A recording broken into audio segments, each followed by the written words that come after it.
चालेल का? ओके.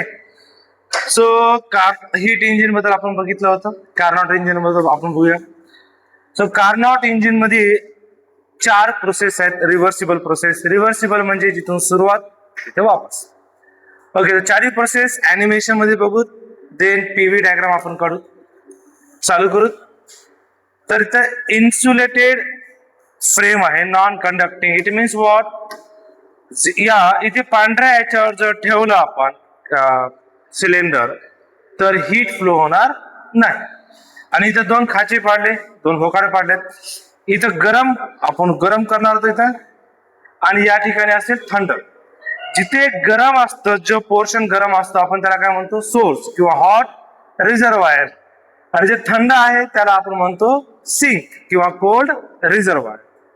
तर आपण आता चालू करू. तर 4 प्रोसेस मध्ये इथं आग लावली. कशी आग लावली बघा. Hot reservoir. तर याचा टेम्परेचर आपल्याला मेंटेन ठेवायचं. जे टेम्परेचर गरम आहे तेवढंच राहिलं पाहिजे, कमी नाही झालं पाहिजे. आणि हे आहे कोल्ड. बर्फ ठेवला म्हणजे काय, कोल्ड रिझर्वायर. टेम्परेचर खूप कमी असेल याचं. आता कशाची गरज आहे आपल्याला, सिलेंडर आणि सबस्टन्स म्हणजे जे की वेपर्स, गॅस, एअर, पेट्रोल याच्या आतमध्ये आणि हे आपलं पिस्टन आहे. ओके. तर आता याच्यामध्ये आपण गॅस भरला असं आपण कन्सिडर करू. So let start. ही वॉल आहे नॉन कंडक्ट. इकडून हीट येणार नाही पण खालून हीट जाईल आणि खालून हीट येईल. तर बेस काय आहे, कंडक्टिव्ह. सिलेंडरच्या खालच्या साईडनं हीट वरती जाऊ शकते किंवा बाहेर येऊ शकते. आता हे गॅस आहे, इथे ठेवला आपण, खालून आग लावली. गॅसचं टेम्परेचर वाढायला पाहिजे पण नाही वाढणार. त्याचं कारण काय, सिलेंडर वरती जाईल तर जेवढी हीट सोर्स करून भेटेल तेवढ्याचं वर्क होईल आणि टेम्परेचर काय असेल, कॉन्स्टंट. ओके. याला दुसऱ्या भाषेत बघूत आपण. आयसोथर्मल एक्सपान्शन म्हणजे काय बघायचं. आपण खालून गरम केलं होतं तर गॅसचं टेम्परेचर वाढायला पाहिजे. यस, वाढत नाही. त्याचं कारण आहे पिस्टन वरी ढकलल्या जातं म्हणजे पिस्टनचं काय व्हायला, एक्सपान्शन. दिलेली हीट वर्क साठी वापरण्यात चालली तर टेम्परेचर वाढणार नाही. टेम्परेचर वाढत नाही म्हणजे प्रोसेस कोणती आहे, आयसोथर्मल. सोर्स कडून दिली जाणारी हीट गॅसला भेटायली. गॅसचं टेम्परेचर वाढायला पाहिजे होतं पण वाढत नाही कारण की पिस्टन वरती गेलं तर दिलेली हीट वर्क साठी वापरल्या चालली. टेम्परेचर कॉन्स्टंट आहे म्हणजे प्रोसेस कोणती, आयसोथर्मल. आणि झाकण वरील चाललं व्हॉल्यूम वाढायला. व्हॉल्यूम वाढायला म्हणजे काय व्हायला, एक्सपान्शन. तर एकंदरीतपणे काय, टेम्परेचर कॉन्स्टंट, व्हॉल्यूम वाढायला, isothermal expansion. Okay. PV graph वरून दाखवता येते. आता इथे दिसत असेल तुम्हाला. ए पॉइंट पासून आपण चालू केलं, व्हॉल्यूम वाढायला. हे काय आहे, व्हॉल्यूम. या साईडला दाखवतो, या साईडला बघा. तर हे पी फॉर प्रेशर आणि V for volume. A point घेतला आपण. ओके. याचं करस्पॉन्डिंग प्रेशर पी असेल, व्हॉल्यूम व्ही असेल. जसं झाकण वरी गेलं व्हॉल्यूम वाढला. सो व्हॉल्यूम वाढला पण प्रेशर कमी झालं. P is inversely proportional to V. Okay. तर व्हॉल्यूम जर वाढला तर प्रेशर कमी झालं. According to Boyle's P is inversely proportional to V. जर व्हॉल्यूम वाढत असेल तर प्रेशर काय होणार, कमी. अशा प्रकारे व्हॉल्यूम वाढायला, कारण हे व्हॉल्यूम आहे, इकडे चाललं म्हणजे व्हॉल्यूम वाढायला आणि खाली यायला म्हणजे प्रेशर काय व्हायला, कमी. सो व्हॉल्यूम वाढत आहे आणि प्रेशर कमी होत आहे. हा ए पॉइंट होता, याला बी पॉइंट म्हणून. तर अशा प्रकारे जे गॅसचं एक्सपान्शन व्हायला, टेम्परेचर कॉन्स्टंट आहे तर या एक्सपान्शनला म्हणतात isothermal expansion. Isothermal expansion. 4 process मध्ये कार्नोट इंजिन वर्क करत, आयडियल इंजिन. Next process. आता बघा, झाकण वरी गेलं. आता मी काय करतो, याला उचलून इथे आणतो पांढऱ्या ठिकाणी. तर हे खालचं जे बेस आहे, हे जे खालचं आहे बेस, ते कंडक्टिंग. पण इथे आणल्यानंतर हे हीटला घेत पण नाही आणि हे पांढरं हीटला देत पण नाही. म्हणजे हीटची देवाणघेवाण काय होईल, 0. आणि हीटची देवाणघेवाण 0 अशा प्रोसेसचं नाव एडियाबॅटिक प्रोसेस. चला मी जर याला इथं आणून ठेवलं पांढऱ्या ठिकाणी, तर जे खालून हीट घ्यायला इकडून आता आणि इथे आणलं बर्फापाशी ते हीट देईल आणि सोर्स पाशी आणलं तर हीट घेईल, पण पांढऱ्यावरती जर आणलं तर हीट घेणार पण नाही आणि देणार पण नाही. म्हणजे हीटची देवाणघेवाण काय झाली? झिरो. आणि हीटच्या देवाणघेवाण झिरो अशा प्रोसेसला कोणती प्रोसेस म्हणतात? एडियाबॅटिक प्रोसेस. चला हे ऍट कॉन्स्टंट टेम्परेचर झालं. याला आपण शिफ्ट करून आणि या पांढऱ्या ठिकाणी आणू इन्सुलेटिंग स्टँड वरती. ओके, आता इथे आणल्यानंतर मला सांगा काय होईल? या ठिकाणी आणल्यानंतर खालून हीट निघायला पाहिजे होती, निघू शकत नाही, कारण की पांढरा जो हे स्टँड आहे तो नॉन कंडक्टिव्ह, तो हीट घेणार पण नाही आणि हीट देणार पण नाही. तर आता जे काही घटना घडतील त्या घटना कोणत्या असतील? एडियाबॅटिक असतील. ओके, आता मी काय म्हणतो का, हे पहिलेच गरम आहे. ओके, तर आता ऑटोमॅटिकली वरती ढकलल्या जाणार, ते ऑलरेडी गरम आहे, तर ते जेवढी काही त्याच्याकडे हीट असेल ती पुश करण्याचा प्रयत्न करेल आणि झाकण वरच्या साईडला जाईल. आता तुम्ही मला सांगा, झाकण जर वरच्या साईडला गेलं तर त्याला काम करावं लागेल आणि काम करण्यासाठी एनर्जी लागेल. तर ती एनर्जी कोणत्या फॉर्म मधून येईल? हीटच्या फॉर्म मध्ये. म्हणजे आता जेवढी हीट आहे ती हीट युटिलाइज केली जाईल झाकणाला वरती ढकलण्यासाठी. आणि हीट वापरल्या गेली तर टेम्परेचर काय होतं? डाऊन. हीट इंटरनल हीट वापरल्या गेली तर टेम्परेचर काय होते? डाऊन. सर इंटरनलच का? काम बाहेरून भेटतच नाही. ओके, आता झाकण वरती जातं. चला आता झाकणाला वरती नेऊत आपण. आपण म्हणजे काय, ते गॅसच चाललाय बघ. तर आता याचं टेम्परेचर कमी झालं कारण बाहेरून हीट भेटत नाही, आतमधली हीट वापरली तर टेम्परेचर काय झालं? डाऊन. आणि व्हॉल्यूम वाढला. लक्ष बरोबर बघा, व्हॉल्यूम तर वाढला म्हणजे काय झालं? एक्सपान्शन. टेम्परेचर कमी झालं, आयसोथर्मल होऊ शकते का? नाही. पण हीट भेटली का बाहेरून? नाही. हीट बाहेरून नाही भेटली, स्वतःची हीट वापरली, टेम्परेचर कमी झालं, बाहेरून हीट भेटली नाही, म्हणजे कोणती प्रोसेस? एडियाबॅटिक. आणि झाकणाचं झाकण वरी गेलं म्हणजे गॅसचा व्हॉल्यूम वाढला, एक्सपान्शन झालं. तर हे असं पुढे आणखीन येणार सी पॉइंट वरती, सी पॉइंट वरती येणार, व्हॉल्यूम वाढला, गॅस वाढला, पण टेम्परेचर कमी झालं, याचा अर्थ आयसोथर्मल होऊ शकत नाही. आणि एडियाबॅटिक का आहे? कारण बाहेरून तर हीट भेटलीच नाही, स्वतःची हीट वापरली. तर आता एक्सपान्शन झालं, पण कोणत्या प्रोसेसनं झालं? एडियाबॅटिक एक्सपान्शन. इथे लिहायला जागा नाही, छोट करण्याचा प्रयत्न करू आपण.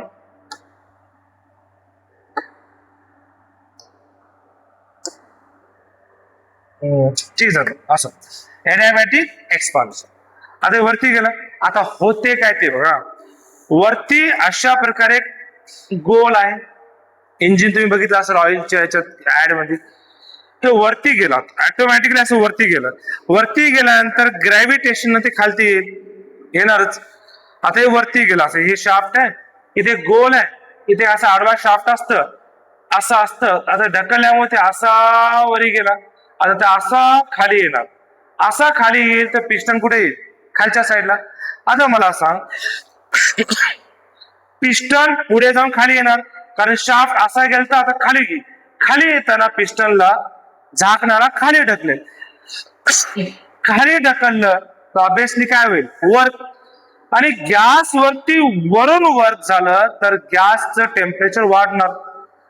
गॅसचं टेम्परेचर वाढलं तर ते टेम्परेचर कोणीतरी घ्यायला पाहिजे. ती हीट, जी हीट वाढली ती कोणीतरी ओढून घ्यायला पाहिजे. तर आता मी काय करतो, हे पिस्टन, हे सिलेंडर आपण थंड ठिकाणी आणू. जसं हे ऑटोमॅटिकली खाली येईल, गॅसचं टेम्परेचर वाढेल आणि वाढलेलं टेम्परेचर हे थंड सिंक ओढून घेईल. Let start. चला आपण याला हे एडियाबॅटिक एक्सपान्शन झालं आपलं. No exchange of heat, yes. चला याला इकडे आता इकडे नेऊ. आता झाकण खाली येईल तर आपल्याला याला इकडे न्यावं लागेल, म्हणजे जी हीट गॅस मध्ये तयार होईल ती हीट हे सिंक, हे बर्फ ओढून घेईल. आता झाकण ऑटोमॅटिकली खाली आलं. गुड, इथपर्यंत. आता जेवढी काही हीट इथे तयार झाली ती कोणी ओढून घेतली? बर्फ, म्हणजे थंड, म्हणजे कोण इथं? सिंक नव्हतं, कोल्ड रिझर्वायर. आयसोथर्मल, हा आयसोथर्मल का? यस ऑब्विसली आयसोथर्मल का? मला सांग, जेव्हा झाकण खाली आलं तेव्हा वर्क झालं गॅसवर आणि त्या गॅसचं टेम्परेचर वाढायला पाहिजे होतं. का नाही वाढलं? कारण की जेवढं टेम्परेचर वाढालं तेवढं हे सिंक, हे बर्फ ओढून घ्यायला, ते हीट हे बर्फ ओढून घ्यायला, इकडून वाढायला इकडून ओढून घ्यायला टेम्परेचर काय ठेवलं? कॉन्स्टंट. आणि टेम्परेचर कॉन्स्टंट असेल तर कोणती प्रोसेस? आयसोथर्मल. कंप्रेशन का? कारण की व्हॉल्यूम कमी झाला. आता इकडे ग्राफ मला सांगते कंप्रेशन व्हायला, कमी व्हायला, तर व्हॉल्यूम इकडे वाढतो आणि आता या ठिकाणी झाकण खाली आल्यामुळे जागा कमी झाली, तर ऑब्विसली आपल्याला रिव्हर्स जावं लागेल. असं हे झालं कंप्रेशन, याला आपण डी म्हणू. टेम्परेचर वाढलं नाही, का नाही वाढलं? वाढायला पाहिजे होतं, कारण की झाकण खाली आलं तर गॅसचं टेम्परेचर वाढायला पाहिजे होतं. पण जेवढं हीट इथे जमा व्हायली, जेवढं टेम्परेचर वाढायला तेवढं टेम्परेचर कोण कमी करायला? बर्फ. सोप्या भाषेत सिंक. तर कंप्रेशन आहे, टेम्परेचर वाढत नाही. Isothermal, isothermal compression, isothermal compression. आता काय करायचं मला सांग, ते शाफ्ट जे असा वरी होता ते खाली आला, इथपर्यंत आला अर्धवट, तर आणखी खाली येईल. इथे असताना पूर्ण असा होता, जेव्हा गरम केलं तो शाफ्ट म्हणा किंवा ते जे काय असतं ते असं वरती गेलं आणि आता इथून अर्धवट खाली आलं आणि आपण टेम्परेचर काढून घेतलं. आणखीन अर्ध खाली यायचं बाकी आहे, याचा अर्थ पिस्टन आणखीन खाली यायचं बाकी आहे. ते खाली होण्याच्या अगोदर मी याला इकडे आणतो पांढऱ्या याच्यावर. मी याला पांढऱ्या याच्यावर आणून ठेवलं आणि शाफ्ट खाली जर आला तर मला सांग गॅसचं टेम्परेचर वाढणार की नाही? यस. पण हीट काढून घ्यायला कोणी नाहीच. जर मी पांढऱ्या याच्यावर आणलं तर हीट काढून घ्यायला, या ठिकाणी हीट काढून घ्यायला कोण आहे? बर्फ. पण जर या पांढऱ्या याच्यावर आणलं आणि शाफ्ट जर पिस्टन जर खाली आला तर हीट काढून घ्यायला कोणी नाहीच, तर ऑब्विसली गॅसचं काय वाढेल? टेम्परेचर. पण हीट बाहेर निघू शकत नाही, म्हणजे कोणती प्रोसेस? एडियाबॅटिक. आणि खाली आला म्हणजे काय? कंप्रेशन. तर पुढे जाऊन चौथी प्रोसेस कोणती आहे? एडियाबॅटिक कंप्रेशन. चला एकदा चेक करू, तुम्हाला दिसलं तर आणखीन छान वाटेल, व्हिज्युअलायझेशन दिसलं. आता इथे आलं तर हीट निघते का? बाहेर निघत नाही, म्हणजे कोणती? एडियाबॅटिक. झाकण खाली आलं ते पिस्टन आणि ऑब्विसली ते टेम्परेचर वाढलं तर आता गॅस कसा आहे? गरम. जो सुरुवातीला होता तेवढाच, सुरुवातीला जेवढा होता तेवढा, म्हणजे सुरुवात आणि शेवट कशी आहे? सेम. म्हणून प्रोसेस कशी आहे? रिव्हर्सिबल. ओके, चला याला एकदा ग्राफ वरती काढून घेऊ. मला सांगा व्हॉल्यूम कमी झाला. हा, प्रेशर बद्दल मला सांग, हे झाकण दाबत असेल तर ऑब्विसली प्रेशर काय होते? वाढते. तर प्रेशर वाढलं तर वापस या ठिकाणी आलं आणि व्हॉल्यूम कमी झाला तर that is called as compression. तर ही प्रोसेस कोणती आहे? Adiabatic, adiabatic compression, adiabatic compression. तर किती प्रोसेस मध्ये होते? 4. चला एकदा परत रिवाइज करू असंच किंवा नवीन पेज वरती करू, याची काय गरज नाही आपल्याला आताच. ओके, चला चालू करू परत एकदा. हे आहे आपलं सिलेंडर, ओके, आणि हे आहे पिस्टन. असा छान पैकी आपलं पिस्टन, आतमध्ये काय आहे? गॅस, आणि हा चालू आहे सुखी संसार. आता संसाराला लावायची आपल्याला आग. जसं मी इथं आग लावेल तर हीट इकडून मध्ये ट्रान्सफर होईल, पण झाकण वरती जाईल. झाकण जर वरती गेलं तर इथे इथे येऊ. हे आपलं पिस्टन. आता झाकण इथं होतं, झाकण इथे आलं, झाकण या ठिकाणी आलं तर ऑब्विसली काय झालं? या ठिकाणी होतं, या ठिकाणी आलं तर काय झालं? एक्सपान्शन. पण टेम्परेचर वाढलं नाही. का नाही वाढलं? कारण की वर्क झालं. जेवढी हीट इकडून भेटली तेवढ्याचं काम झालं, तर टेम्परेचर वाढणारच नाही. म्हणजे कोणती प्रोसेस?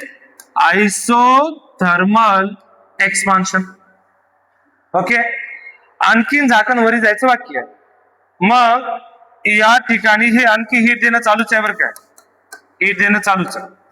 आता मी असं एक स्टँड आहे, इन्सुलेटर,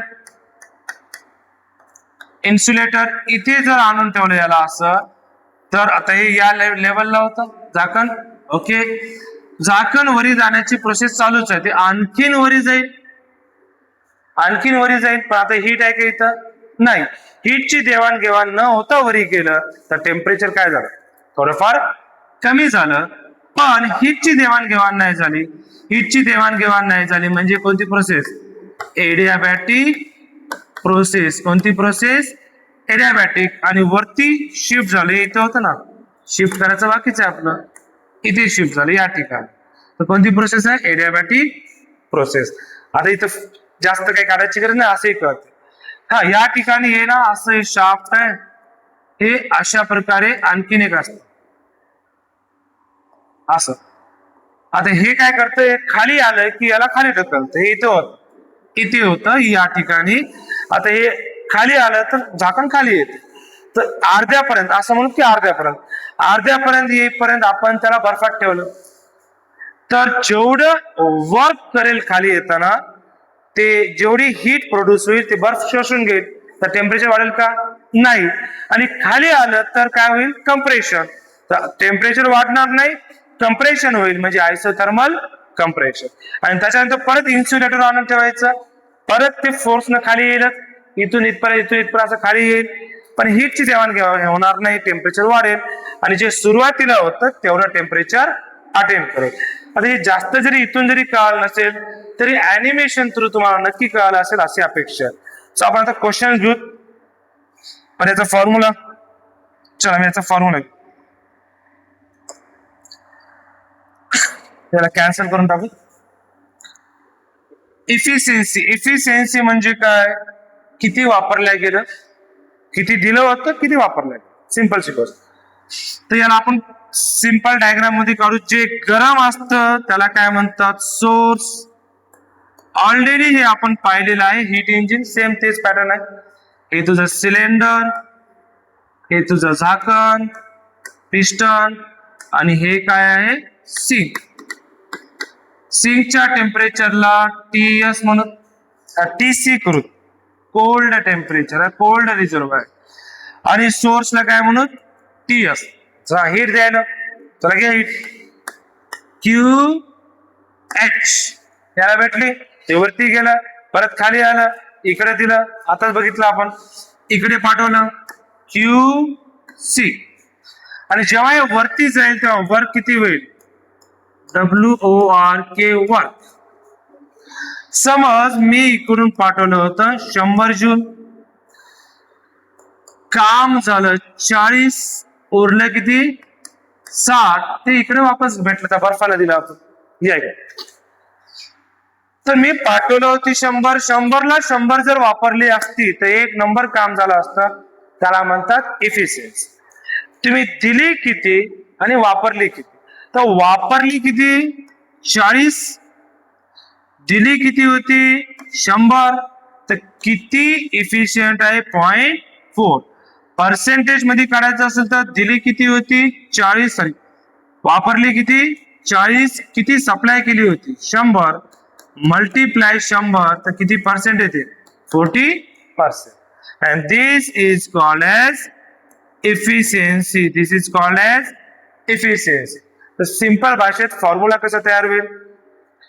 फॉर्म्युला होईल एफिशियन्सी इज इक्वल टू किती यूज झाली, किती कामे पडली, कितीचं काम केलं, किती वर्क केलं, डिवायडेड बाय सप्लाय किती केली, Q H. So this is the basic formula of efficiency which is useful in many MCQ, many question. Next page वर गेल्यानंतर थोडा इश्यू व्हायला म्हणून आपण याच पेजला काय करू? इरेज करून वापरू. चला इथेच आणखी इथे बघून सांगता येते किती सप्लाय केली होती, QH. यूज किती झाली, W. आणि उरलेली सिंकला दिली किती, QC. इथेच बघा किती सप्लाय केली, 100. किती वापरल्या गेली, 40. उरले किती, 60. Energy neither be created nor be destroyed. Okay. So W is equal to काय येईल? W इज इक्वल टू येईल QH मायनस QC. हे उचलून इथे ठेवू. सो फायनली मला सांगा एफिशियन्सी इज इक्वल टू काय येईल? W आहे तुझं QH supplied from the source, supplied to the sink, divided by supplied from the source. The efficiency is equal to divide करू QH by QH किती येते 1 minus QC divided by QH. हा आहे second formula, हा आहे first आणि most important आहे तिसरा formula in terms of temperature. आता मला कॉमन सांगा, जास्त गरम तर टेम्परेचर काय? जास्त गरम म्हणजे काय? हीट. इनडायरेक्टली सोप्या भाषेत जी वस्तू जास्त गरम असेल तिचं टेम्परेचर पण काय असेल? जास्त. It means Q is directly proportional to T. हा कन्सेप्ट वापरून आपण इझिली एफिशियन्सीचा तिसरा फॉर्म्युला काढू शकतो, 1 minus TC by TH. Heat supplied to the sink, temperature of the sink, कारण Q is directly proportional to T. आता बघून घ्या.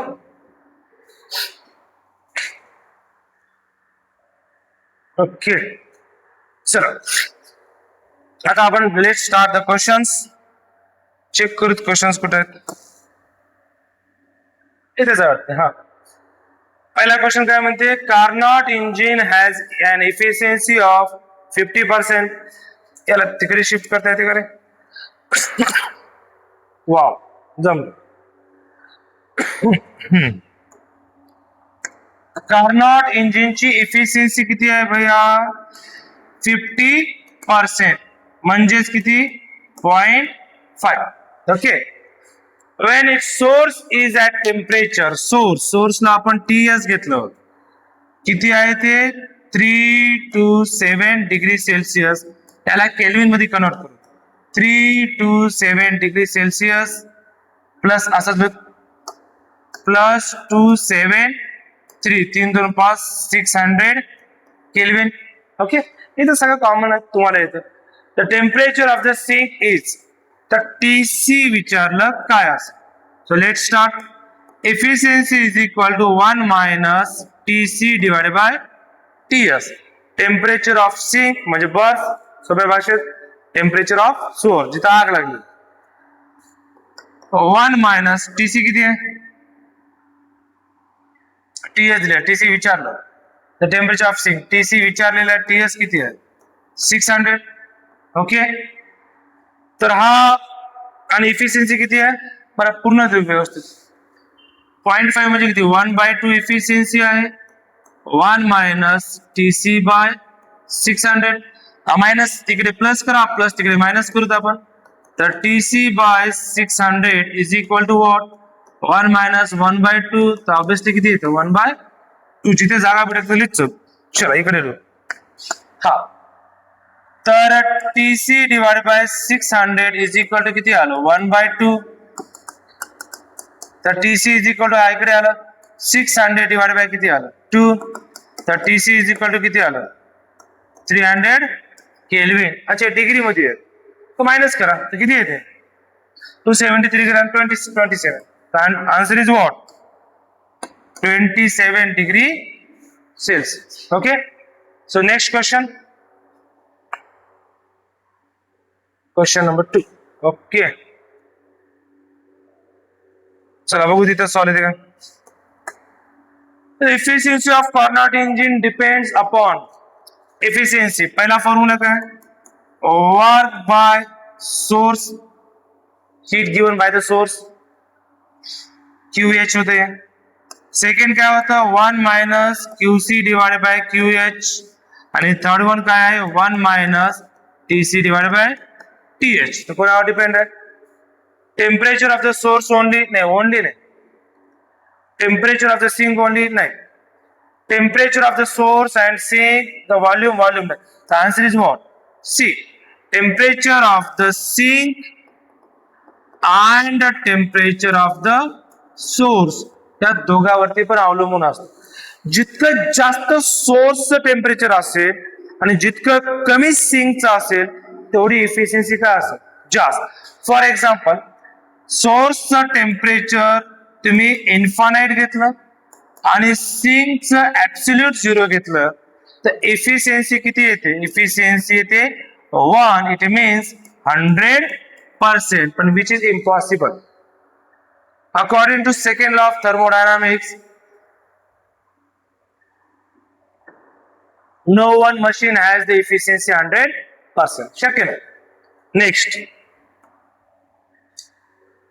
इंजिन हॅज अन इफिशियन्सी किती दिलेली आहे? त्याला मोठं करता येते का? इथेच लिहायला बरं आहे. अरे हो, करता येते.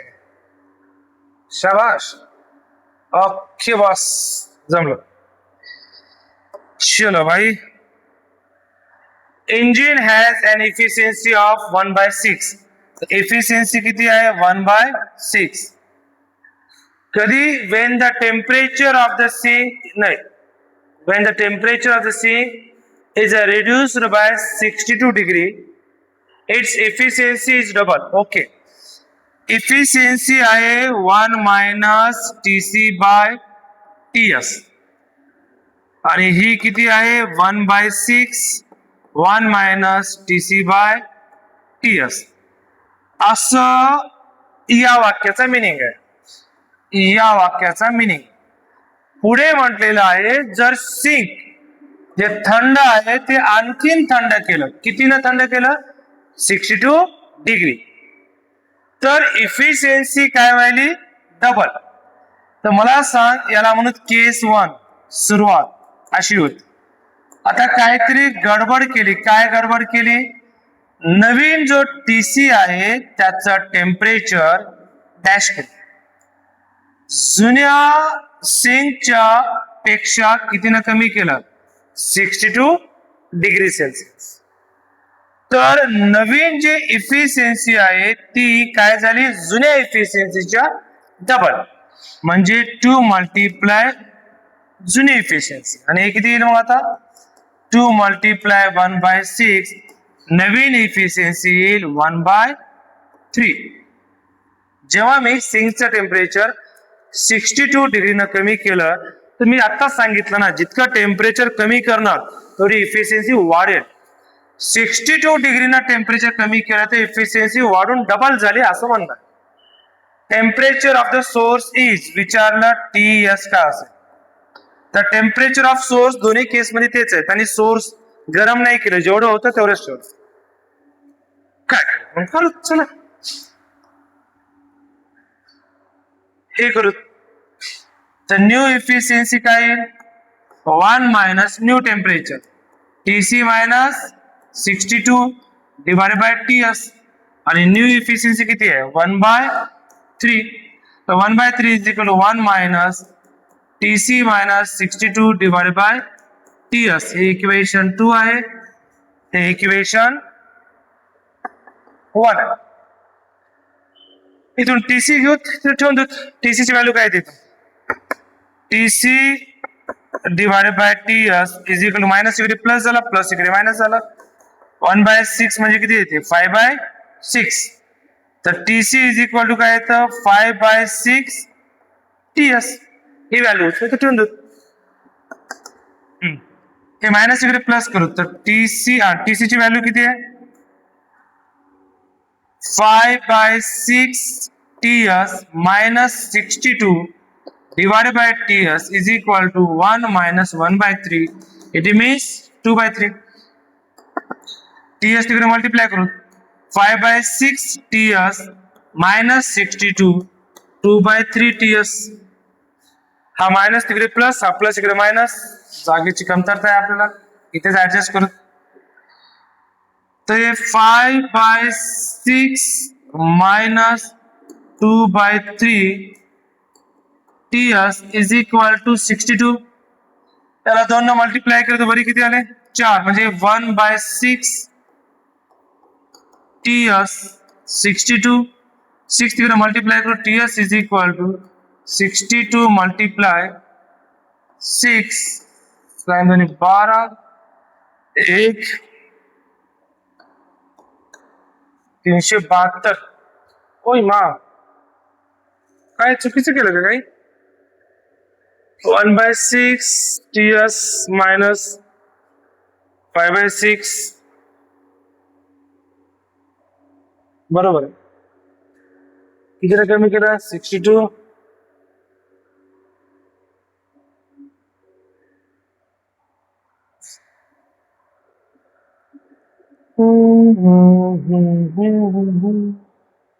मायनसला प्लस केलं इकडे केलं 2/3 5/6 TS हा TS तिकडे घेतला हा इकडे मायनस केला 2 5 4 minus 2 1/6 TS हे डिग्री मध्ये आलं. अच्छा, the temperature of the source is 372 degree. त्याला केल्विन मध्ये घ्यायला पाहिजे ते वाटते. ठीक आहे, प्रोसेस सेम आहे, चुकलं तर काही वाटत नाही. याला केल्विन मध्ये घेऊन बघू तुम्ही करून बघा, वाटलं तर केल्विन मध्ये बघा करून किती येते बघा, किंवा कॅल्क्युलेशन चुकले का चेक करा. मी ते बघितलं, चुकले तर नाहीत. ठीक आहे, नेक्स्ट क्वेश्चन बघू. प्रोसेस हीच आहे. नेक्स्ट क्वेश्चन बघू. टेम्परेचरला केल्विन मध्ये घेऊन बघा, नाही आलं तर आपण क्लासरूम मध्ये चेक करतो. Next, Carnot engine whose Carnot engine whose sink is at ते क्वेश्चन केल्विन मध्ये घेऊन बघा, करून बघा, नाही आलं किंवा जे कॅल्क्युलेशन आहेत ते चेक करा. दोन्ही नाही आलं क्लासरूम मध्ये सॉल्व्ह करा. कार्नॉट इंजिन whose sink is तर TC किती आहे 300 केल्विन. हॅज एन इफिशियन्सी किती आहे 40% म्हणजे किती 0.4. Okay, by how much should the temperature of source be increased so as to increase its efficiency by 50%. तर TS ला TS ठेवू, तर त्यांनी काय म्हटलेलं आहे की इफिशियन्सी किती पर्सेंट न वाढवायची 50% न, तर सोर्सला किती न गरम करावं लागेल. तर न्यू इफिशियन्सी 50% न वाढवायची, आणि की 150/100 कोणाचं ऑलरेडी जे आहे त्याच. ऑलरेडी किती आहे 40/100. तर नवीन इफिशियन्सी किती आहे 0 0 कॅन्सल, हे 2 किती येते 5, हे किती येते 3, 6/10 म्हणजेच किती 3/5. ओके, तर न्यू इफिशियन्सीचा फॉर्म्युला काय 1 - TC/TS. नवीन किती आहे 3/5. 1 पहिले जुनं TS करावं लागेल. या N is equal to 1 - TC/TS. आणि जुनी इफिशियन्सी किती आहे 0.4 घेण्यापेक्षा 40% आहे. 40/100 1 - TC किती आहे 300 / TS. इकडे मायनस प्लस करा 300/TS इज इक्वल टू 1 - 4/10. इथेच करू, दिसत असेल अपेक्षा आहे. तर किती आलं 300 TS इज इक्वल टू 6/10. हा, तर TS is equal to what 300 × 10 / 6. तर TS is equal to 6×5 = 0, 500 Kelvin. आता हे नवीन TS बघू. TC तेच ठेवले, किती आहे 300 / TS. सो इकडे प्लस करू 300 / TS इज इक्वल टू 1 - 3/5. तर TS 300 / TS is equal to किती येते 2/5. तिकडे मल्टिप्लाय झाला तर TS इज इक्वल टू किती येते 300 × 5 / 2 म्हणजे किती 50. तर TS is equal to 0, 5 × 5 = 25, 750. 750 answer नाही, 500 पण आन्सर नाही. कितीनं वाढवलं टेम्परेचर.